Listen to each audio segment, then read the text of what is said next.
Hi student, आज हम बात करेंगे हेलो एल्केन के लेक्चर नंबर 3 यानी तीसरे लेक्चर की बात करेंगे। आज हम पढ़ चुके थे हेलो एल्केनों के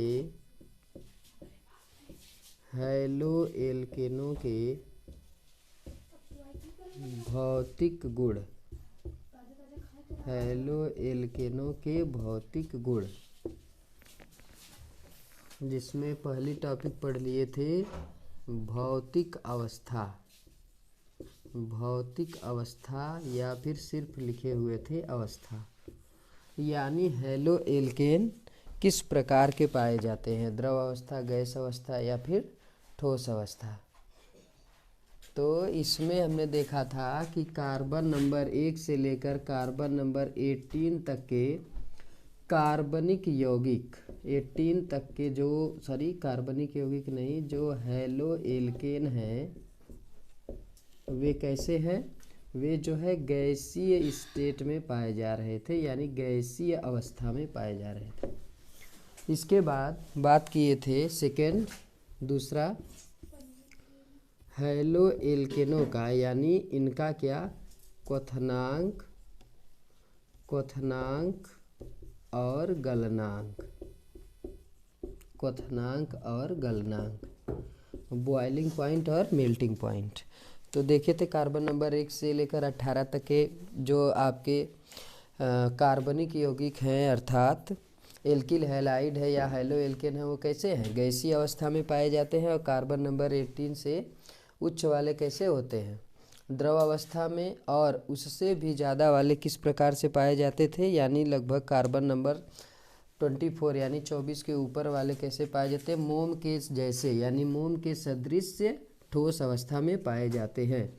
अब क्वथनांक में बात हुई थी, फर्स्ट पॉइंट करके हमने बात किया था कि अगर जो है एल्किल समूह को कैसा रखें, एक समान, और हाइड्रोजन के परमाणु क्रमांक बढ़ने के साथ साथ इनका गलनांक भी बढ़ता है। अगर एल्किल हैलाइड अर्थात एल्किल ग्रुप कैसा हो, एक जैसा, आर एक जैसा हो, और इसमें क्रमशः अगर हम किसको बढ़ाते जाएं हाइड्रोजन समूहों के परमाणु क्रमांक, जैसे F9, फिर Cl, फिर कौन हो जाए Br, और फिर कौन आ जाए Ri।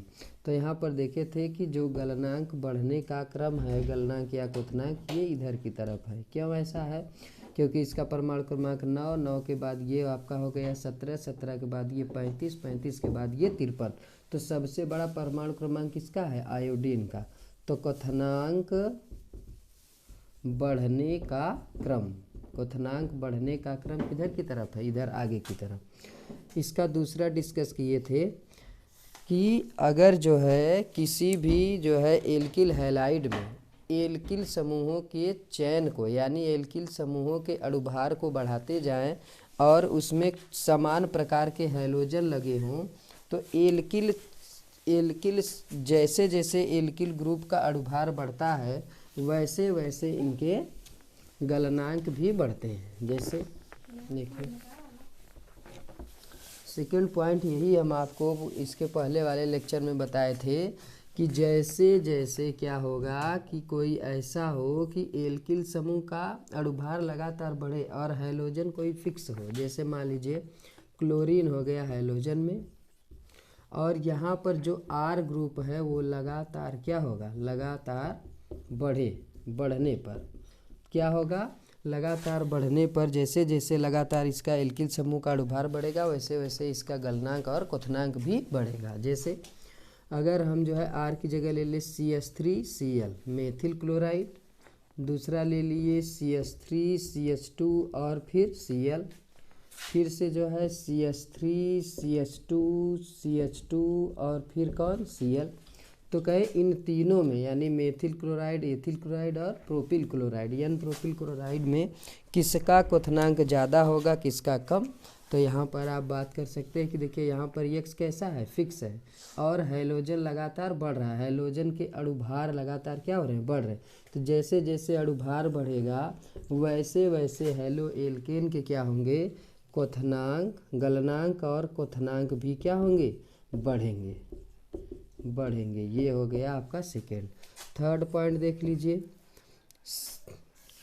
हैलो एल्केनों के समावयवियों का जो गलनांक और क्वथनांक है, इनकी श्रृंखला बढ़ने के साथ साथ, क्या बढ़ने के साथ साथ, श्रृंखला बढ़ने के साथ साथ इनके गलनांक और क्वथनांक घटते हैं। क्यों?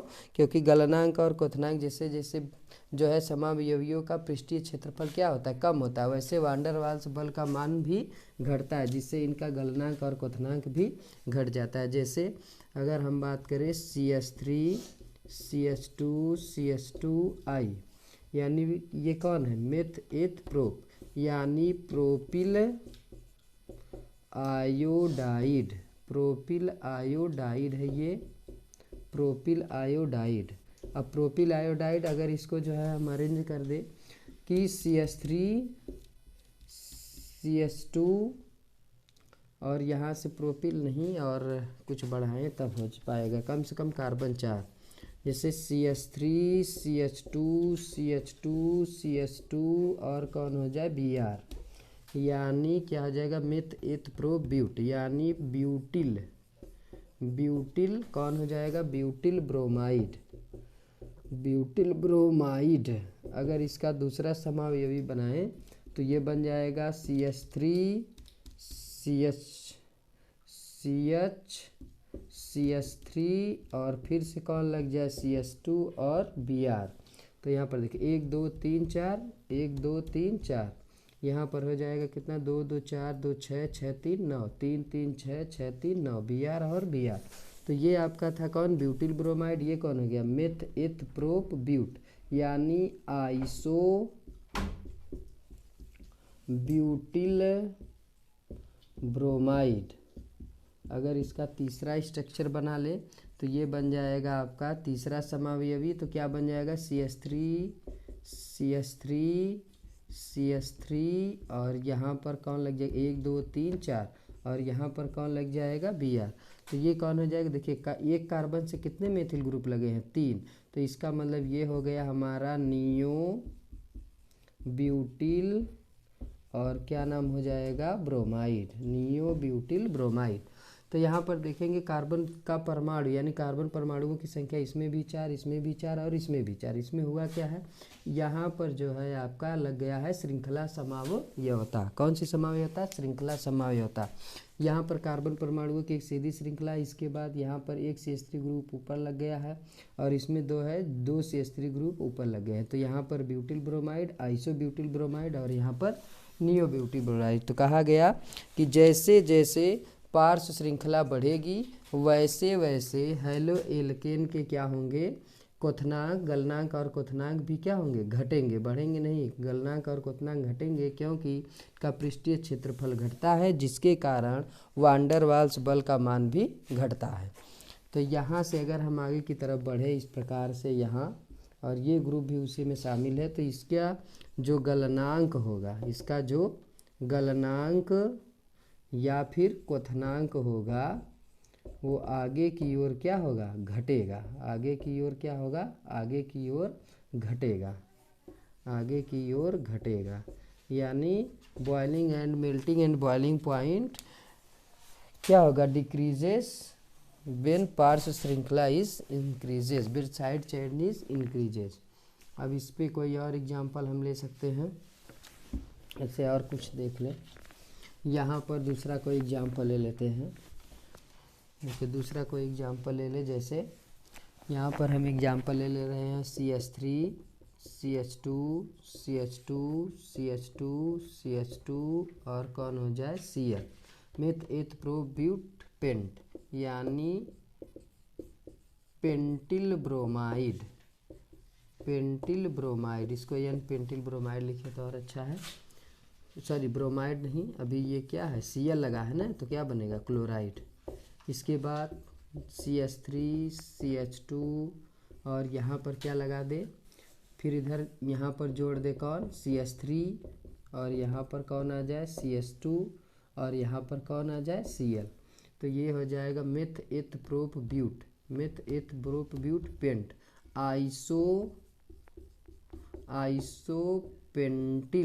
आइसोपेंटिल क्लोराइड, और तीसरा अगर बनाएं CH3 CH2 CH3 और यहाँ पर लग गया CH3 और यहाँ पर लग गया CO, तो इसका नाम हो जाएगा नियोपेंटिल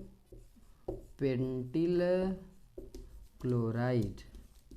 नियोपेंटिल क्लोराइड। अगर इसे अरेंज करें तो आगे की ओर बढ़ते हुए देखिए पार्श्व श्रृंखला का मान आगे की ओर जाएंगे तो बढ़ रहा है, इसका मतलब है हेलो एल्केन का गलनांक और कौन क्वथनांक, गलनांक और क्वथनांक क्या होगा घटेगा। क्यों घटेगा? क्योंकि पार्श्व श्रृंखला बढ़ रही है। रासायनिक गुण के बाद भौतिक गुण के बाद अब आते हैं हम रासायनिक गुण। भौतिक गुण समझ लिए कि जो है अवस्था कैसी होगी, गैसीय, गैसीय अवस्था में पाए जाएंगे, द्रव अवस्था में पाए जाएंगे और ठोस अवस्था में। गलनांक और क्वथनांक क्या होगा, यही मेन टॉपिक है। गलनांक और क्वथनांक बहुत पूछता है कि जैसे जैसे जो है एल्किल समूह अगर स्थिर रहे, हैलोजन परमाणुओं का जैसे जैसे परमाणु क्रमांक बढ़ेगा वैसे वैसे क्या होगा जो है हेलो एल्केन के गलनांक और क्वथनांक भी बढ़ेंगे। और अगर कोई हैलोजन परमाणु फिक्स कर दे और एल्किल का अणुभार बढ़ाते जाए तो गलनांक और क्वथनांक बढ़ेगा।